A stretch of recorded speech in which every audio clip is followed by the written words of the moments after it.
We're doing Cholov Menachem. This Hayom, the entry of Cholov Menachem, is about storytelling. Storytelling.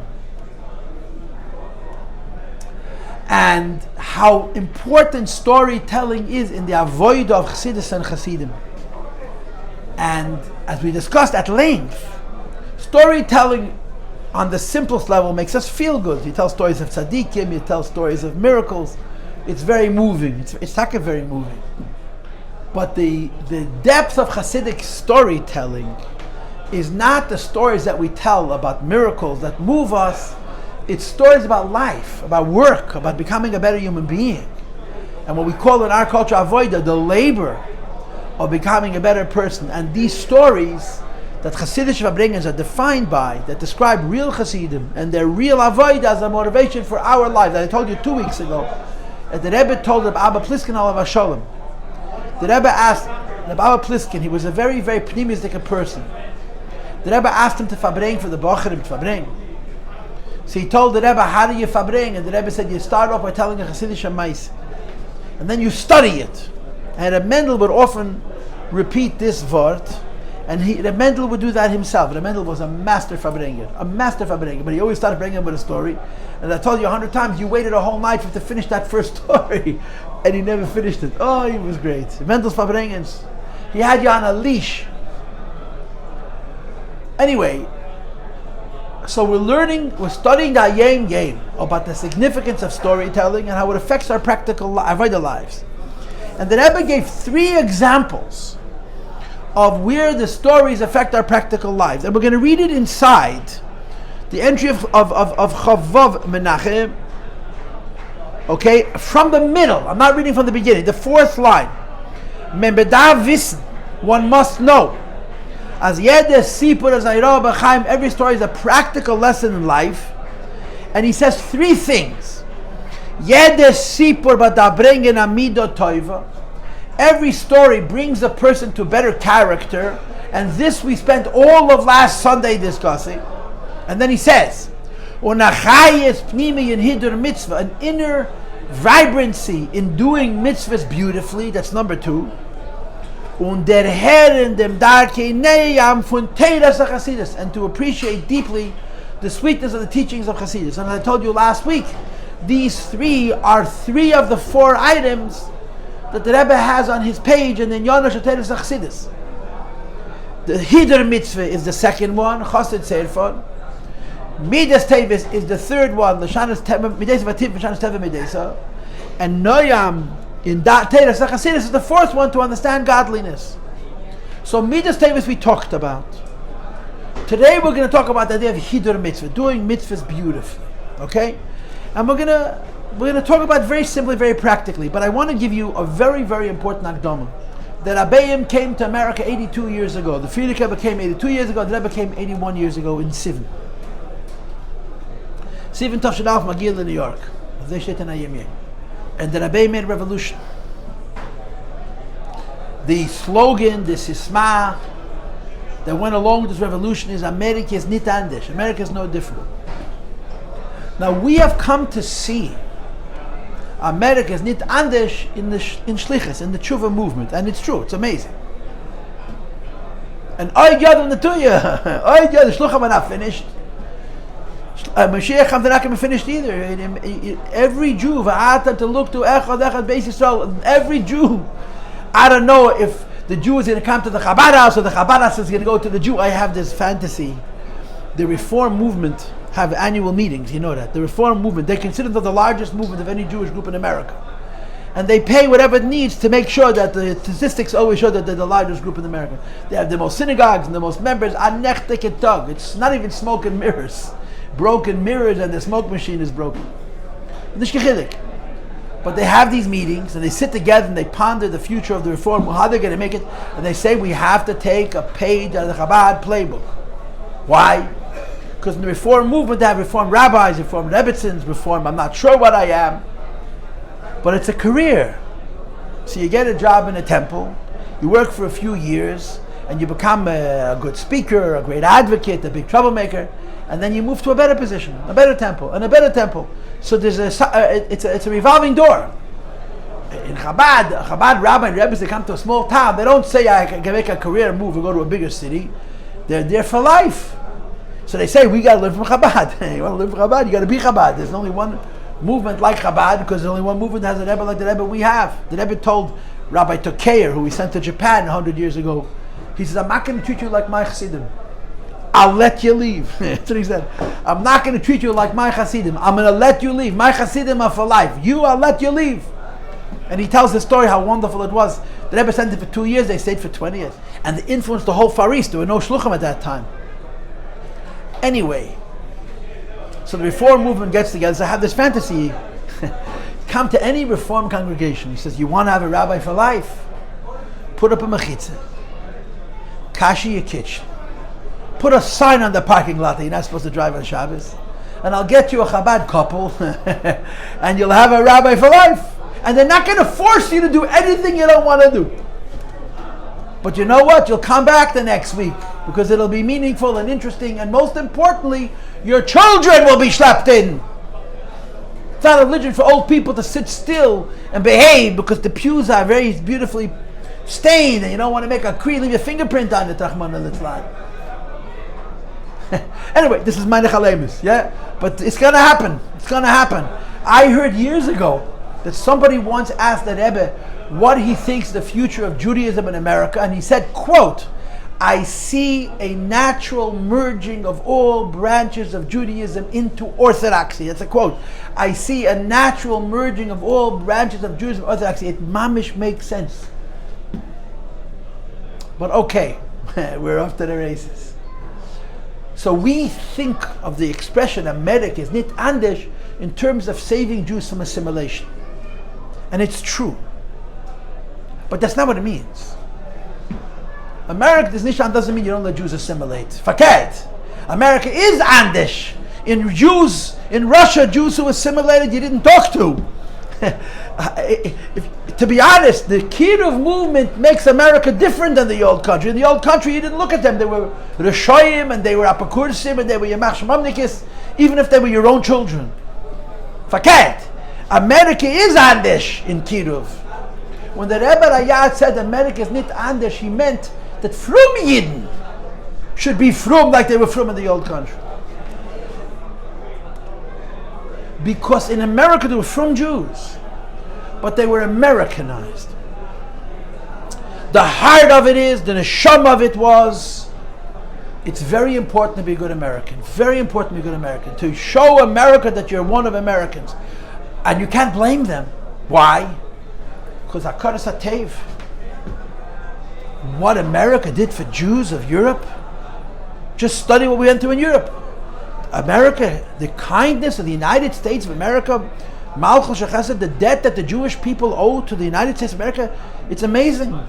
Unbelievable. America is a truly kind land. Truly kind land. That really allows, not only they don't really let you, they help you practice your religion, your faith of choice. America is an amazing place.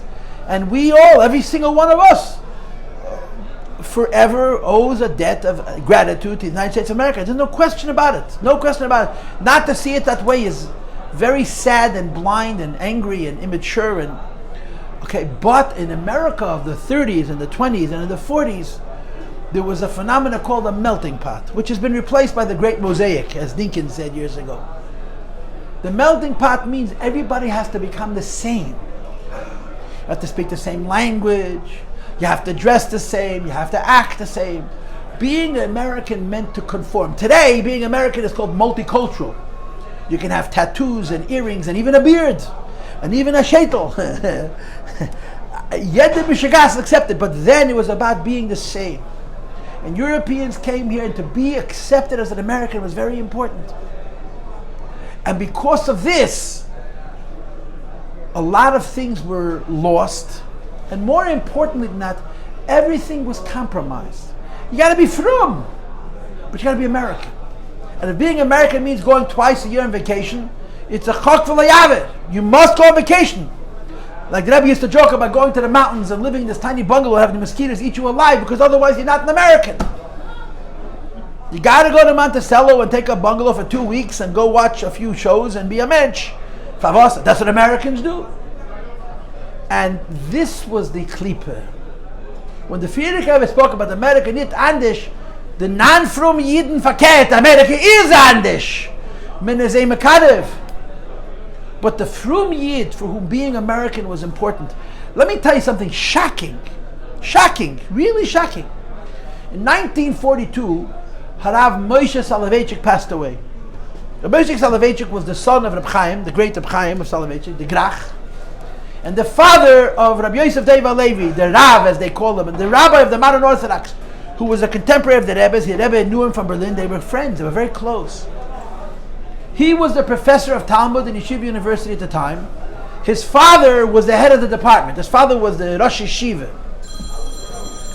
When Moshe Soloveitchik passed away, the Frierdiker Rebbe wrote a letter to the faculty, which is not in the Frierdiker Rebbe's archives. YU was mefarsim this letter. Now, the previous Rebbe wrote to the faculty of Yeshiva University that they should give the position to his son, Rebbe RaShaB. And it was a huge fight.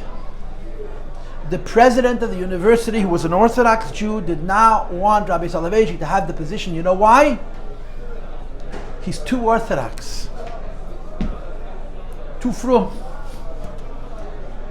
The Frum people, they were very intelligent. They were bigger alumni than we were. But their worldview was so secular. In their head, they were more modern, today's modern Orthodox. In their practice, they were probably more Frum, because they were more learned. But the idea of not getting too carried away with religion, it defined them. Got to be an American. Reb RaShaB is too Frum. Reb RaShaB is too Frum. He made Maimonides school. It was a mixed school, boys and girls together, in the 30s, before this position opened up. And the reason he made Maimonides school, he'll tell you himself, is because he never believed to get Jewish children to come to a school where the boys and girls were separate. When his students came to him and said they want to imitate the Maimonides school, he says, why make boys and girls separate? He says, Rebbe, you did it. He says, when I did, I couldn't believe that you could make a school for just boys and children would join.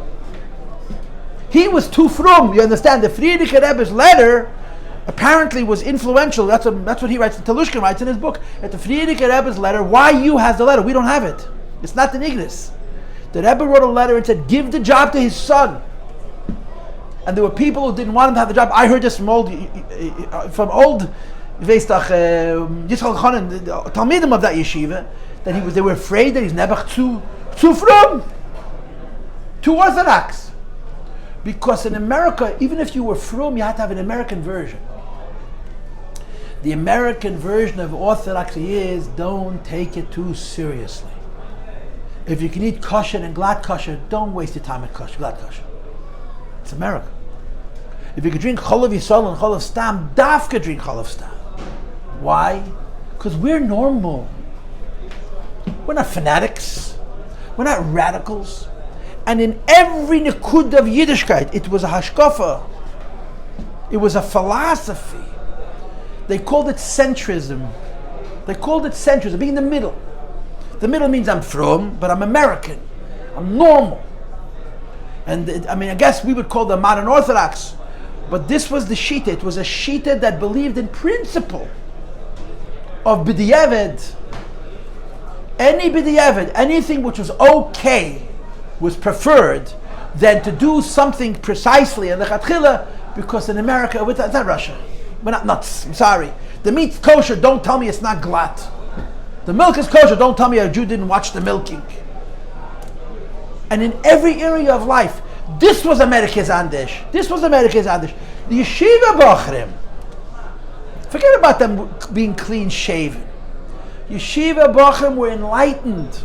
They were cultural. They went to the movies. They had girlfriends. They all went to college. And that was encouraged. Why? It's America.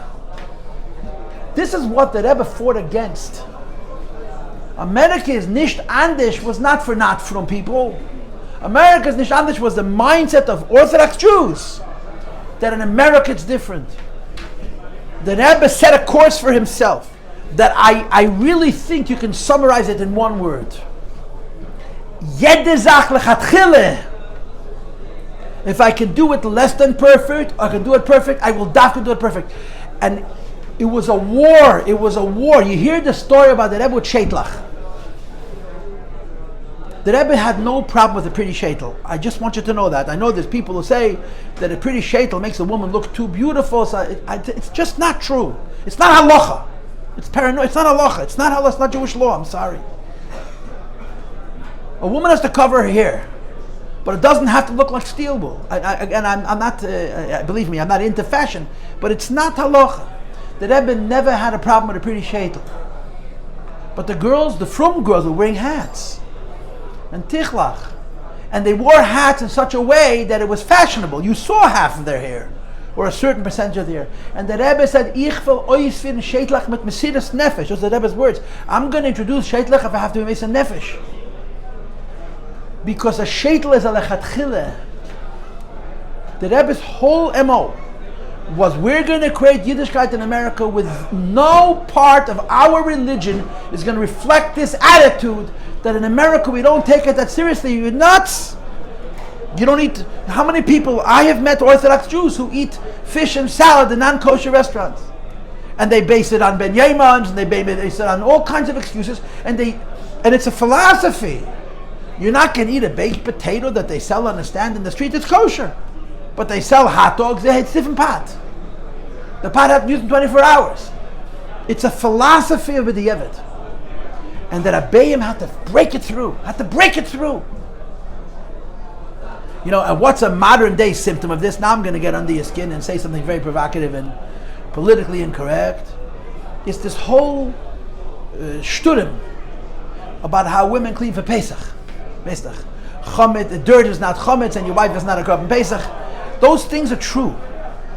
When the BiDieved Rav said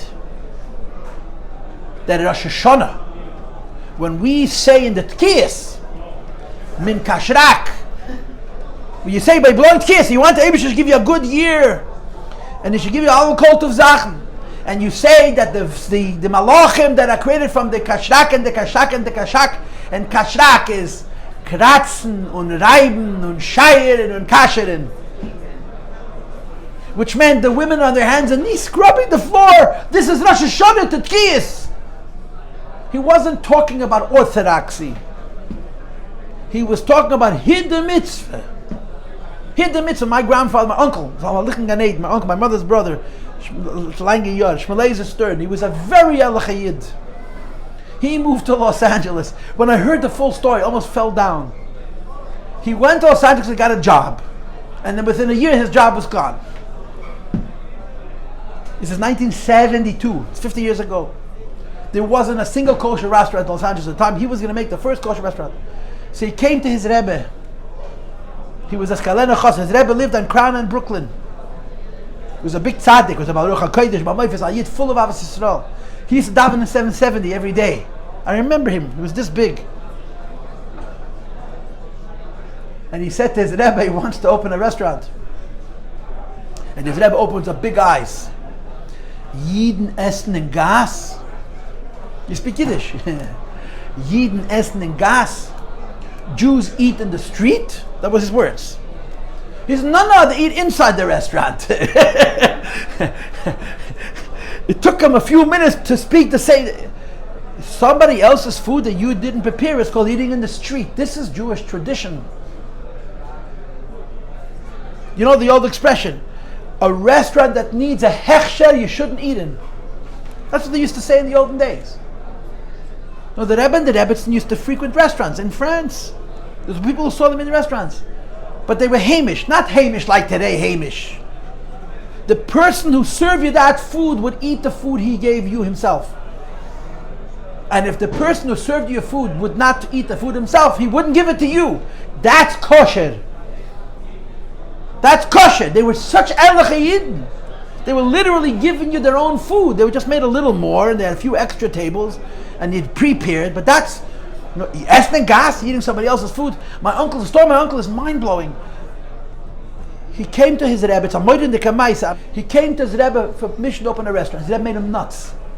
He They went to this whole hula hoop until they spoke the same language. Eating somebody else's food is eating in the street. And he gave him permission to open it. So he got himself a partner. They rented a place. They whatever the word is, they refurbished it, they remodeled, they fixed it up. They bought pots and pans, they made a menu, and they were going to start thus. The day before the opening, the Skalene Rebbe called my uncle and said, I changed my mind. My uncle was poor his whole life. He was poor. Not he wasn't rich, he was poor. The debt that he incurred is not. And he listened to his Rebbe. You know what Mesiras Nefesh means? He invested so much time and so much money and so much effort. The day before the opening, his Rebbe says, so maybe the other guy opened, I don't know. I didn't know this till after he died. I heard this from his children. You ever heard this? You know what that means? A man who has no money, borrows money with his Rebbe's blessing, spends months and months and months investing in it, and the day before the opening, his Rebbe says, I changed my mind. And they geblieben my Chassidic. Not the Lubavitcher Rebbe, his Rebbe, the Skalene Rebbe. And he listened. It's a very, talk about a Chassidic Shemaise. This is a Chassidic Shemaise. What's the point? I'm telling the story because it's an illustration. There's Jewish tradition. And Jewish tradition is not a series of technicalities. In some cultures in the Jewish world, there's what you're allowed and what you're not allowed. The Frierdiker Rebbe used to say, what you're allowed, you're allowed. What you're not allowed, you find a heter. There's a whole movement of Jews. This is America's andersh. Why would you be extra frum? It's arcane. It's superstitious. It's halachically allowed. When you hear modern Orthodox Rabbanim say Kecha Datera Odif, and you can hear the venom in the words. It's true Kecha Datera Odif, but Teda has a spirit. You're supposed to be mate rather than be machmir. But there's a spirit to it. There's a spirit. And when the Rabbeiim said America's nicht andersh, this is what they were talking about. They were talking about Yidden being afraid of chametz like they're afraid of the boogeyman. And when you go to somebody else's house on Pesach, you don't eat. Like it says in the Hayom, like that fetish. You put it on the table, let them take themselves, because this is not halacha. It's Yiddishkeit. America's nicht andersh doesn't mean you go to a hotel on Pesach because you can afford it. I'm sorry. I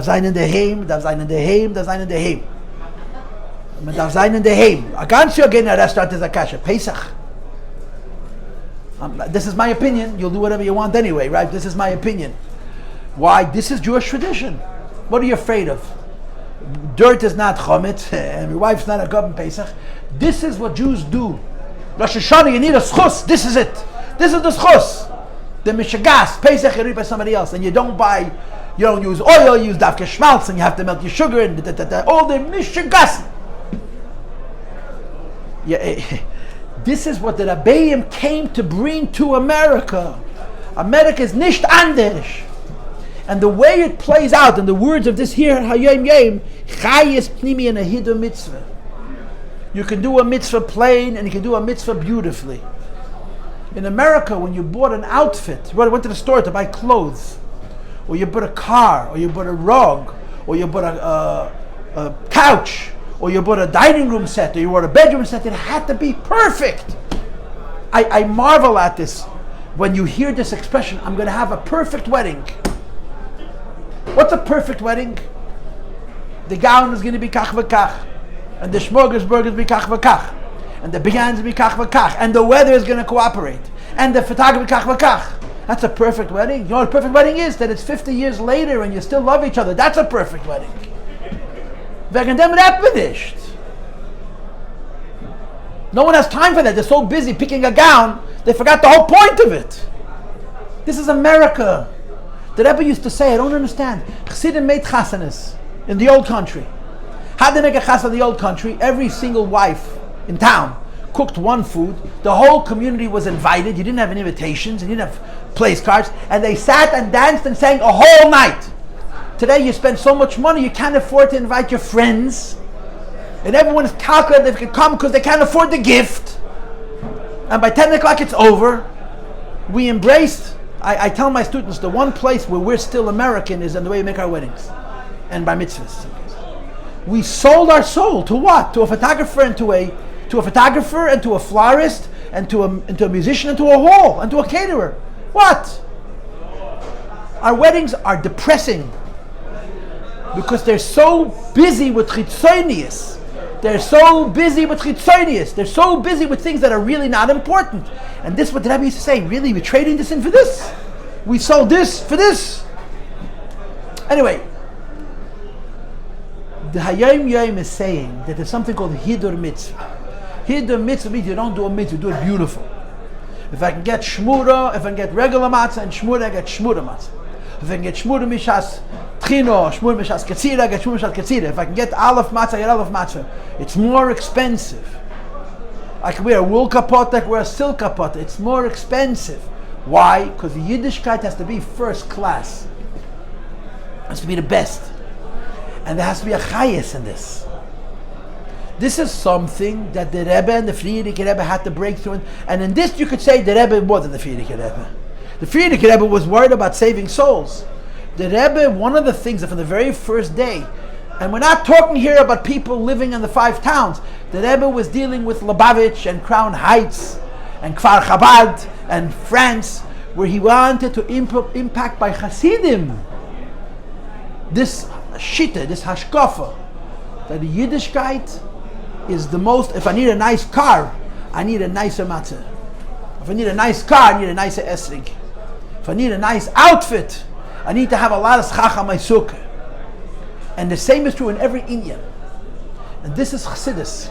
But it says in Yana Shateres Chassidus, on the essence of Chassidus, that Chassidus has 4 themes. The second of those 4 themes is Chassid Seir, from that Chassid burns his nails, Afapisha Mazachla, even though it hurts him. And it's called Lifnim Mishura Sadin. It's a trademark. All Chassidim, not Chabad, all Chassidim know you do a mitzvah the best. You know, like the famous story when a Misnagid who tells somebody, a friend of his, the Chassidim are apakursim, he says, yeah, they don't put on film. He says, no. They wear 2-pissed film. He says, they don't keep kosher. He says, no, the Glatt Kosher. So what's the apakursis? Chassidim, it was a trademark of the Derech HaChassidim. And today, all Haredi Yidden, Frum Yidden, the Misnagdim are very Frum. It's a whole new world. They don't use the Torah to find their Torah. They're incredibly Frum in every area. This is a Yesod in when the Rebbe said America is nicht andersh, he meant this. You know the famous story, the Rebbe becomes a Rebbe and he goes to his first wedding and the mechanism that opened up the roof in the chuppah room was broken. So they tell the Rebbe, you can't open the roof. So the Rebbe says, but the chuppah has to be tachas kippas hashamayim under open sky. So yeah, but BiDieved, it's broken. So the Rebbe says, we'll make it on the sidewalk. Oh, you can't make it, we have no permit. It's going to be Chil Hashem. Someone's going to walk by and saying the Hasidim are obstructing the traffic. So the Rebbe said, ask. And the Mechutanim, very Chassidic Yidden, got very uncomfortable. So some chutzpahnik went over to the owner of the hall, who was a goy, and said, would it be okay if we made the chuppah on the sidewalk? He said, sure. So the guy comes back and he tells the Rebbe over the heads of the Mechutanim that the owner of the hotel said it's okay. So the Rebbe laughed. Bam goyat mit schnell gepoilt. The guy was convinced immediately. It was an issue. It wasn't an open roof chuppah. It was a hashkafa. If you can do something like Lichatchila and do something BiDieved, in America there was an attitude of why do it better if I can do it worse. I'm an American. This is America's nicht andersh. And it plays out in the life of Chassidim. Hiddur Mitzvah. A kid becomes bar mitzvah. He doesn't know what he's doing. And parents buy him the best film and they spend blood money. I tell my kids, I'm buying you the best film. I just want you not to talk in them. I'm assuming that they're keeping their word. They're 13 years old. They're little children. They're very little children. You want them to have the best film, the best talis. Yiddishkeit should be the best. Why? Because it's important. And the Rebbe says, Lashon has to be a chayes nidar mitzvah. And the Rebbe says, this is why Chassidim tell stories. One of the reasons Chassidim tell stories, because the stories inspire a chayes and a hid, a chayes pnimi. Not just that you're frum, but it's not resented. I'm nebach frum. We nebach don't eat gebroks. We nebach don't use A chayis pnimi and a Hiddur Mitzvah comes from Chassidic storytelling. It creates a certain appreciation for this, the value of being extra particular about doing mitzvahs beautifully, behiddur, shein, lichatchila. I'm going to tell you one story and then I'm going to stop. It's not exactly to the point, but I want to tell the story, and it's good enough to the point for me to have this excuse. There was a Yid who lived till 99 and a half years old. His name was Reb Lazer Nanos. He was supposed to die at 79 and a half. He missed the stops. He went around the couple extra stops. How do I know this? What am I, I'm Novi? He spent 20 years in the gulags. 20 years in the gulags. He's subota. And you read his book and you don't know whether to cry or laugh. It's just not normal. The Mesiras Nefesh. The Rebbe told him when he came from Russia that the years in the gulag don't count. He lived till 100, so he lived till 80. And his wife lived with him. They never had children, unfortunately. He was a very Chassidic Yid. He was a very special man, Reb Lazer Nanos. So, see, the Rebbe made him write the book. So, Bata came out in the 70s. It was written in Yiddish under the pseudonym Avram Netzach. The cover of the book is a Zalman Kleinman that's heart-wrenching. It's a Jew holding onto barbed wire, screaming, "Ratevet, save me." The picture on the cover of the book is so upsetting. And it's his autobiography. The Rebbe told him to write it because the Rebbe wanted people to see what's going on in Russia. Many years later, the Soviet Union fell and the rest. So he reissued this book, Subata, in Hebrew, under a new title, Ha'ish Aloi Nichna. It's in 2 volumes. It's nice. It's easier to read. The Yiddish is a small old Farvitz type. You know, it's the words are so close together they're like dancing. And he added a lot of supplements, stories that either he couldn't tell or he forgot to put into the book, or they were not part of his history in jail that he included. It's basically autobiographical. There's a lot of wonderful things in the second version that you don't have in the original. I read Subat as a kid, and when the new version came out, I read it again in Hebrew. It's very pleasant. So there are stories of the Rabbeiim, the Rebbe RaShaB. When he was a kid, he came to Temchat Mimim. I don't know if you remember Lazer Nanos. Lazer Nanos was hard of hearing. He had hearing aids.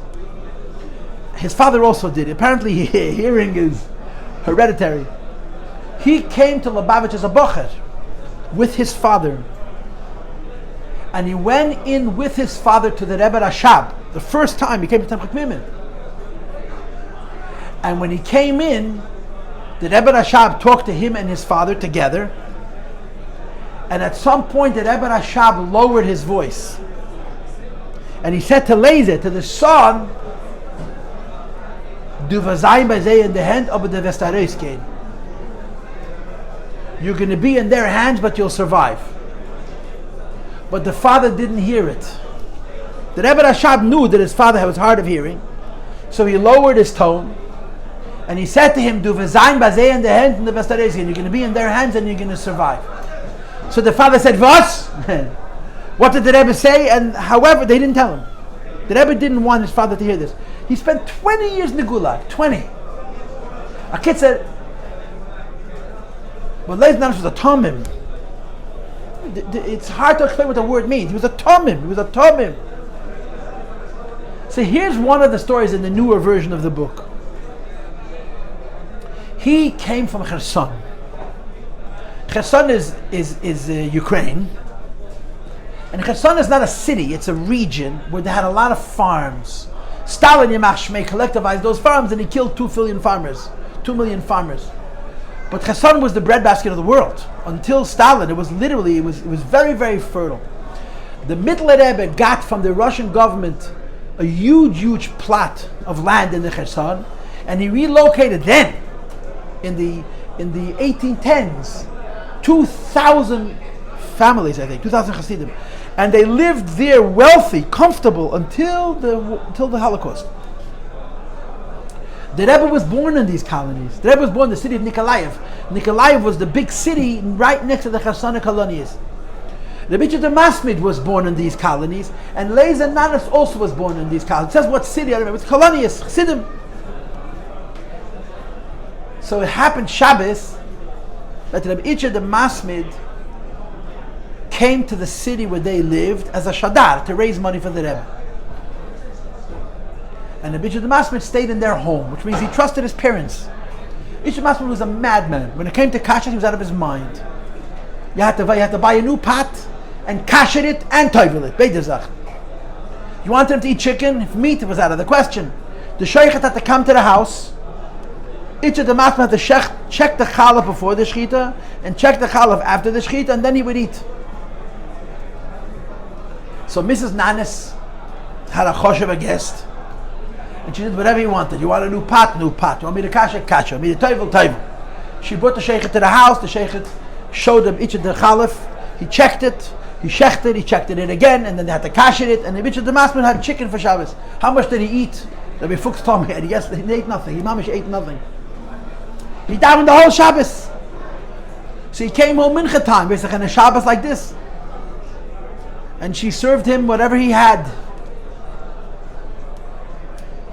There was a Rav in that city who was much older than Reb Yitzchok. Reb Yitzchok was in his 20s probably then, maybe early 30s. This Rav was in his 50s or 60s. A Choshev Lubavitcher Rav, a big lamden, and certainly a God-fearing man. And he came to sit with Reb Yitzchok Masmid to Fabrenk. Reb Yitzchok is eating his meager diet. And Mrs. Nanos says, his kugel. Now, by us, the word kugel means, then kugel really was chunked. Because they put it in the oven and they baked it. And that's what they ate. In the shtetl, you hear stories how before Shabbos, everyone carried their cholent to the bakery, they put them into the oven, and that's how they kept it hot. And you came Shabbos day and you took your cholent. It was called a kugel because it had a crust. It's called a kugel. Kugel means with a crust. And she puts down kugel, and the Yitzchok Masmid says to Mrs. Nanos, did you put schmaltz in the kugel? Chicken fat. She says, yeah. Von mine off, from the chicken that I checked the challah before and after, you know, I forgot. I took a different schmaltz. So there's no cholent at Shabbos, no kugel. This elder Rav, much older than a Misbid, Adam Gadol, a Choshev, a Yid, a Talmud Chacham, a Chassid, a Yirei Shamayim, says to Mrs. Nanos, you know, I didn't have kugel. If Yitzchok knocked the kugel, I'll eat it, and he ate it.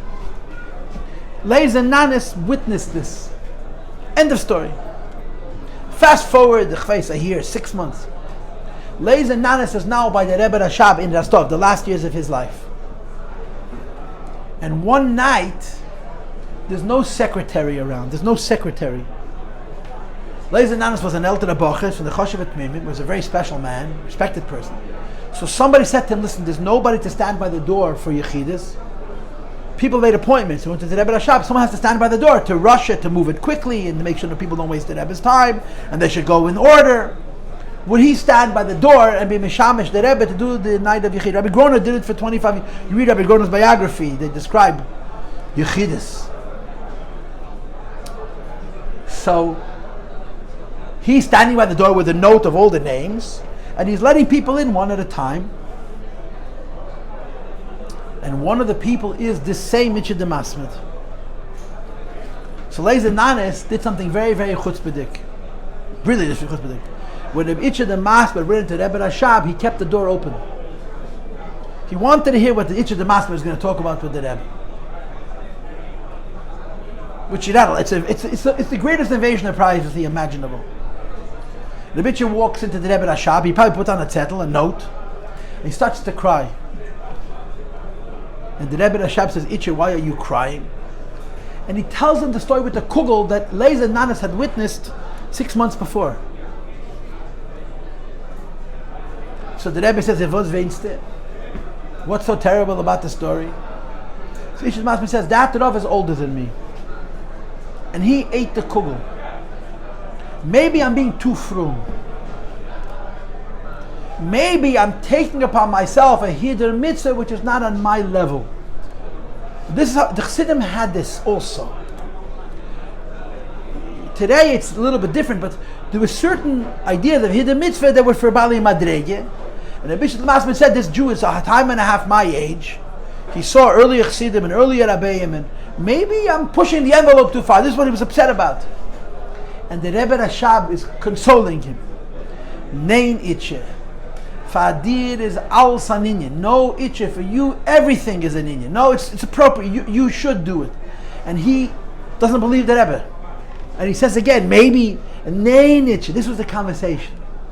So I'm telling you the story because it's a very sweet story. And it adds a dimension, which is Hiddur Mitzvah, being particular about Yiddishkeit and doing things Lichatchila was a yesod in Chassidus. It is a foundational, it's one of the four things that Rebbe writes in the beginning of the andersh Chassidus, and Chassidus is Chosed Tzedek from the Fnim Yeshurus Hadin. But the Frumkeit had a context. The context says these words, Chayis. If the Frumkeit makes you angry and depressed, it's not Chassidus. Chayis Pnimi in a Hiddur Mitzvah. Okay, I'll see you in a week. Thank you for coming.